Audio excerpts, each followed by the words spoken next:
Coucou les apis. Bon, j'espère que vous m'entendez bien. J'ai fait des petites nouveautés, j'ai investi dans des petits micros portables.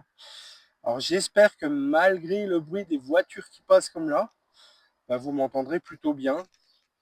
Voilà, au niveau cadrage, vous me direz aussi si c'est mieux, ce que vous en pensez. En tout cas, j'aime bien avoir vos retours, même si des fois vous croyez pouvoir peut-être être vexant ou autre. Vous inquiétez pas, ça fait toujours du bien, on apprend toujours de nos erreurs. Et les critiques ne sont rarement mauvaises. Voilà. Alors, on va... Oh là là, un gros... C'est une reine, ça. Oh là là. Vous avez vu le frelon asiatique qui est passé devant la caméra? Oh là là. J'ai un piège, j'espère que je vais réussir à l'attraper. Oui, oui, j'ai vu. Il était énorme, au moins 2 fois la taille des autres. Ah, purée. Bon, on verra bien. Je ne le vois plus, à fait exprès. J'aurais bien aimé pouvoir lui faire un petit peu sa fête. Bon, alors, on a eu l'autre jour la ruche des lilas, qui est aujourd'hui dans cette ruche Pégase. Donc, c'était pas un très gros essaim, mais je lui avais donné quand même de la place directement, puisque j'avais quelques cadres qui étaient déjà bâtis. Ça permet de pouvoir avoir une reine qui va pondre rapidement et d'avoir un essaim qui se développe des fois assez vite. Donc, on va tout de suite regarder ça. Allez, on ouvre.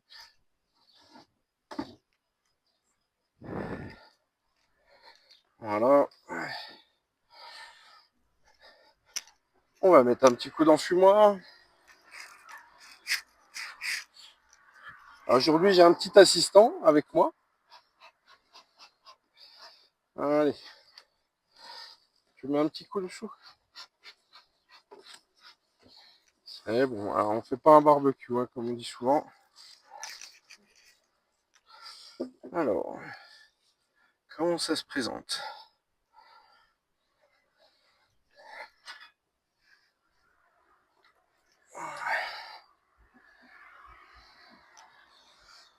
J'avais mis quelques cadres non bâtis en extérieur, ils n'étaient pas très chouettes, c'était vraiment quelque chose fait en dernière minute. Je sais pas si vous vous rappelez, j'étais en train de tailler ma haie avec un peu de retard parce que j'ai eu des ennuis de santé.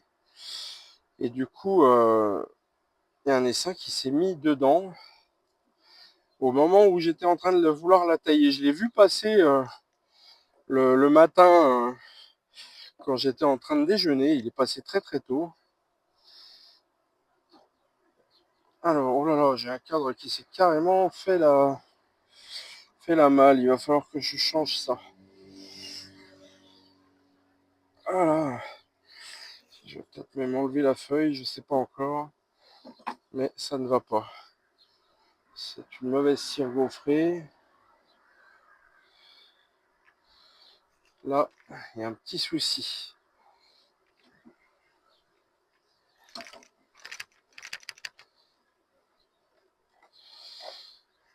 J'ai eu des soucis, j'ai acheté de la cire gaufrée chez quelqu'un qui fait ça à côté de chez moi, je ne citerai pas le nom. Mais soi-disant de la super cire gaufrée, les abeilles ne veulent pas bâtir dessus. Et ça, c'est des restes que j'ai, des cadres qui étaient prêts, où les abeilles ne construisent pas dessus. Et là, j'ai une belle construction qui est sur le mauvais cadre, hein. Donc là, ça va, il y a du miel dedans, hein. Voilà. Elles ont déjà bâti. C'est magnifique ce qu'elles arrivent à faire.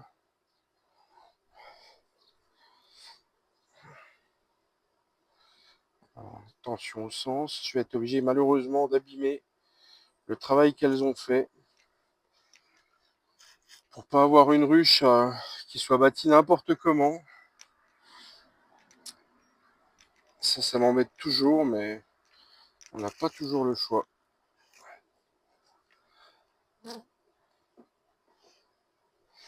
Donc l'autre cadre avec la chaleur, j'imagine, il a fait tellement chaud là ces jours-ci. On est en t-shirt tous les jours. La cire a glissé, est tombée. Tu peux mettre un petit coup d'enfumoir, mon loup? On commence à sentir l'odeur familière du moment où elle s'énerve. Je sais pas si vous la connaissez ou pas.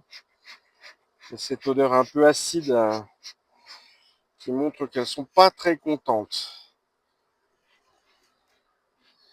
Voilà.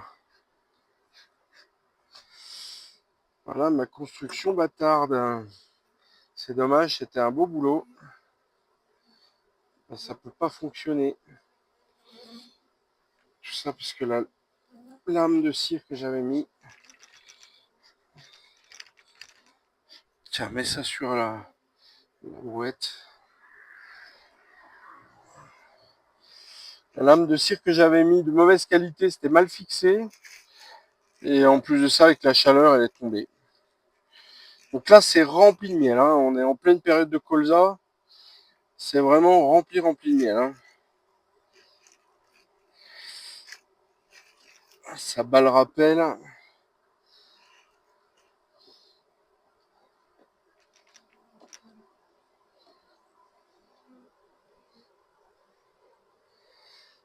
Pour l'instant, j'ai pas de traces de couvain. Hein. Ce que je recherche, c'est ça. Hein. C'est vérifier qu'on ait du couvain. Alors, j'ai eu la chance, quand je l'ai installé, de voir une reine.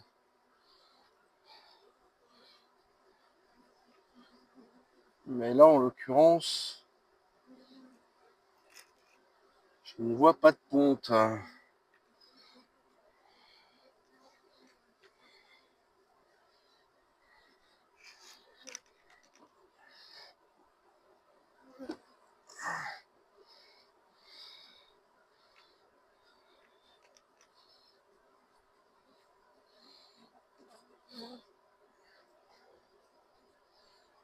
On arrive sur le cœur. Hein. On devrait normalement avoir quand même quelque chose.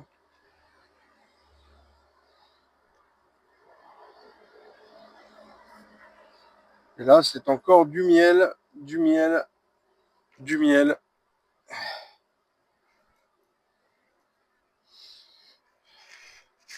Je crois qu'on n'a pas beaucoup de chance avec cet essaim. Enfin, nous encore, hein, c'est pas trop nous qui n'avons pas de chance, hein, c'est elles qui n'ont pas de chance de ne pas pouvoir continuer s'il n'y a pas de reine. Bon, je serais peut-être obligé d'en introduire une. C'est dommage, j'ai raté un essaim qui est passé pas loin de chez moi hier. Le temps que je le vois, il était déjà parti. Et j'ai pas pu le suivre. Voilà, c'est encore du miel, hein, partout, c'est rempli de miel. Ils ont fait un boulot en quelques jours qui est assez incroyable. Elles ont rempli.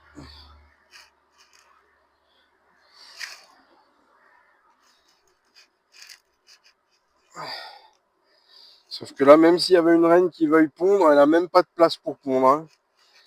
Il n'y a pas un endroit où c'est pas déjà rempli de miel. Hein. Ce qui est très très dommage. Allez, un cadre qui n'en a pas.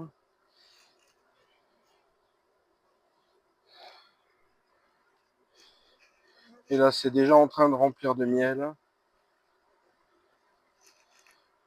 Je ne vois même pas un petit œuf. Hein.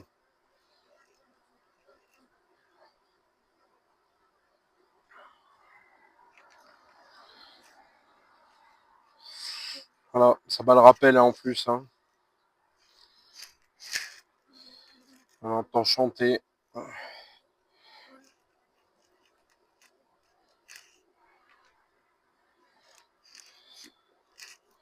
Ça n'est pas bon signe. Alors peut-être qu'on aura un petit peu de chance et que la reine est partie sans être fécondée et que d'ici quelques jours, parce que ça bouge beaucoup là en ce moment hein, au-dessus de mes ruches, d'ici quelques jours peut-être, espérer avoir un peu de couvain, mais de toute façon, vu la place qu'elles ont pour pouvoir en mettre, je suis sceptique quant à la viabilité de cette ruche. Je pense que ça va être difficile pour elle.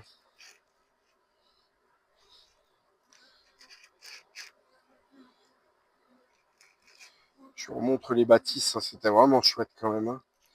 J'adore quand elles pondent. Et là, elles sont parties de rien, hein.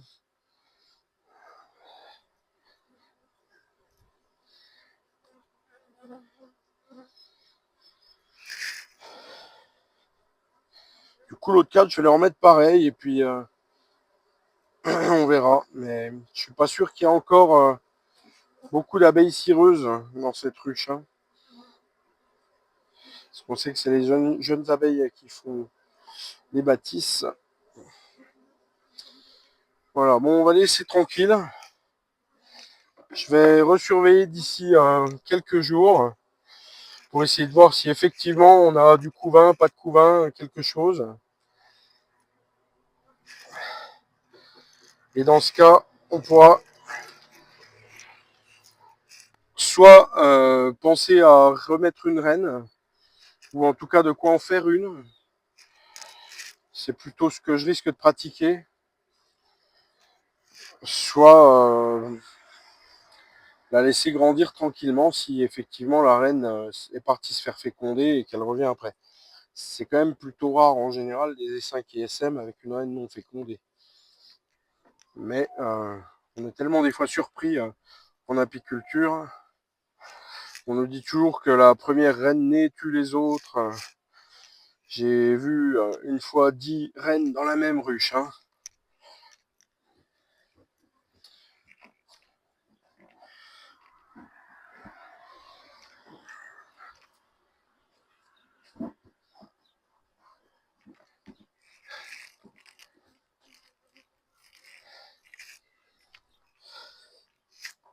Et voilà les amis, merci en tout cas d'être venus. Continuez à mettre des petits pouces, à vous abonner à la chaîne, ça fait toujours plaisir. Et n'hésitez pas dans vos commentaires. Merci à vous et à bientôt. Dites-moi si le son était meilleur et le cadrage.